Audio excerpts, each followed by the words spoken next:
আজ সমগ্র শিক্ষা পরিবারের সমস্ত নেতৃত্বরা বিকাশ ভবনে এসেছিলেন, তো আজ তাদের উদ্দেশ্যে কি বার্তা আছে যদি আপনারা একটু বলেন।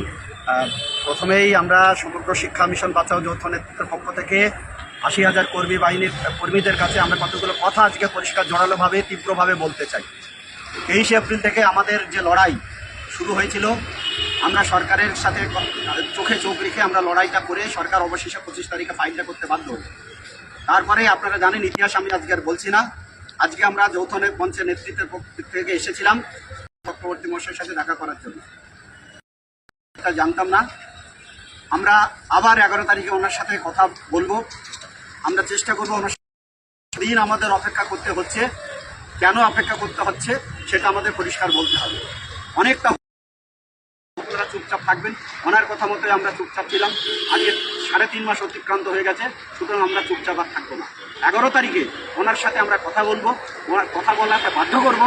উনি যদি আমাদের সঠিক কোনো উত্তর না দিতে পারেন, তাহলে আগামী 20 আগস্ট বুধবার থেকে আবার আমরা 23 এপ্রিলে যেমন সমগ্র শিক্ষা মিশনের পক্ষ থেকে সমস্ত অংশের কর্মীরা রাস্তায় নেমেছিলাম, আমরা সেই রাস্তায় নামতে বাধ্য হব। আমরা এখানে মাননীয় মুখ্যমন্ত্রীর কাছে আবেদন করছি, সমগ্র শিক্ষা মিশনের কর্মীদের যদি বেতন না বাড়ে, তাহলে 20 তারিখ থেকে রাজপথেই আমরা আবার দেখা করব মুখ্যমন্ত্রীর সাথে। আমি এই মাননীয় সরকারের যিনি প্রধান মুখ্যমন্ত্রীর কাছে আমরা সমগ্র শিক্ষা মিশন বাঁচাও যৌথ মঞ্চের আগস্টের মধ্যে যদি বেতন না বাড়ে, তাহলে এই 80,000 পরিবার, 80,000-এর কর্মী তার কি নবান্ন কোথায় নামবো সেটা আমরা 11 তারিখে ঠিক করে দেবো। কিন্তু আপনারা মানুষ সদস্য কোনো উত্তর না দিতে পারেন এবং 19 তারিখের মধ্যে যদি বেতন বাড়ানোর কথা না বলতে পারেন,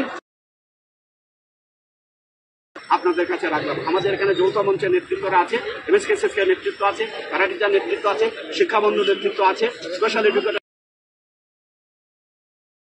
সুতরাং সমস্ত অংশের কর্মীদের কাছে আমরা আবেদন করব যে আপনারা বিভ্রান্ত হবেন না।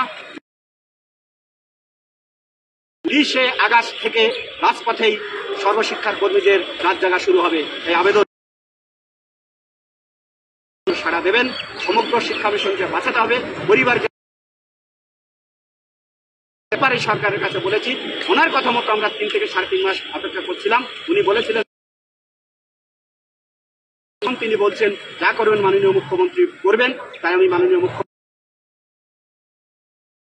না পারে, তাহলে আমাদের রাজপথেই আমাদের রাস্তায় নামতে হবে। নবান্নে কি বিকাশ ভবন বন্ধুরাও বলবেন, আপনারা একটু শুনুন ভালো।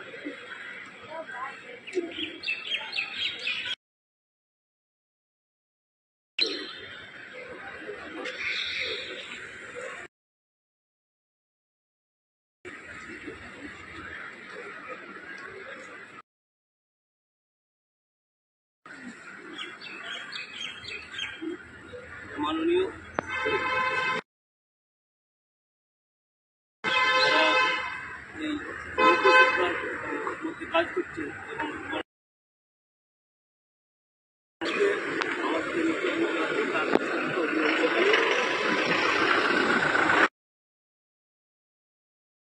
আমাদের বক্তব্য নেতা বলেছে মনোরঞ্জন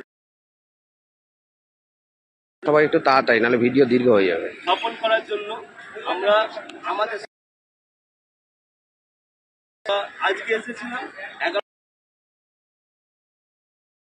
আমরা সরকারকে অভিনন্দন জানিয়ে রাস্তায় নামবো। আর যদি আমাদেরকে আবার রাস্তায় থেকেই বুঝে নিতে হবে, তাতে পশ্চিমবঙ্গের সবাই অংশগ্রহণ করবে, এটা বলে অভিনন্দন জানিয়ে আমি শেষ করছি।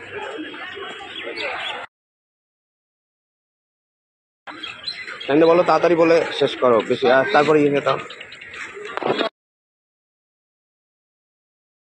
আমরা পশ্চিমবঙ্গ সমগ্র শিক্ষা মিশনের বাঁচাও মঞ্চের পক্ষ থেকে আজকে বিকাশ ভবনে এসেছিলাম। এসে দেখতে পেলাম যে আমাদের যিনি মাননীয় ডিরেক্টর উনি ছুটিতে আছেন। আমরা তার সঙ্গে কথা বলতে পারিনি, দেখা করতে পারিনি। তবে আপনাদের সঙ্গে প্রমিস করেছিলাম যে আজকে আমরা বার্তা দেব। ঠিক সেই রকম করে বলছি যে আমাদের হকের পাওনা, আমাদের দাবি, ন্যায্য অধিকার, অন্যান্য সমস্ত যে দাবিগুলো, সেগুলো আমাদেরকে অচিরে, যেটা তিনি এতদিন বলে আসছিলেন যে আপনারা অপেক্ষা করুন, ওনাকে আমরা সময় দিয়েছি 23 এপ্রিল থেকে 1 তারিখের মধ্যে যদি আমরা কোনো রকম ঘোষণা না পাই, তাহলে পরে আমরা বৃহত্তর স্বার্থে, পশ্চিমবঙ্গ সমগ্র শিক্ষার স্বার্থে এবং সমস্ত কিছুতে বৃদ্ধি হচ্ছে, কিন্তু সমগ্র শিক্ষায় কোনো রকম ভাবে কোনো, আমরা শিক্ষার স্বার্থে এবং আমাদের স্বার্থে, শিক্ষকদের স্বার্থে আমরা রাস্তায় নামবো এবং সেই রাস্তাতেই আমরা থাকবেন। যারা আমাদের এই ভিডিওটা দেখছেন, বেশি বেশি করে বিভিন্ন জনের কাছে পৌঁছে দেবেন। প্রত্যেকেই 20 তারিখ থেকে একদম আপনি আমাদেরকে ভালো খবর দেন বা ঘোষণার খবর অন্য খাতে বয়ে নিয়ে যাব। সুতরাং আমরা এই আগস্ট আন্দোলন আমাদের কাছে একটা ঐতিহাসিক আন্দোলন, সুতরাং আপনারা তৈরি থাকবেন। নাজমুলদা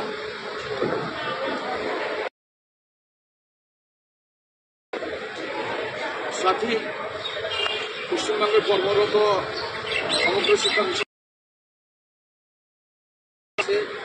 আমার ইতিপূর্বে আমাদের বিশিষ্ট নেতৃত্ব বার্তা রেখেছেন। আমি বিস্তারিত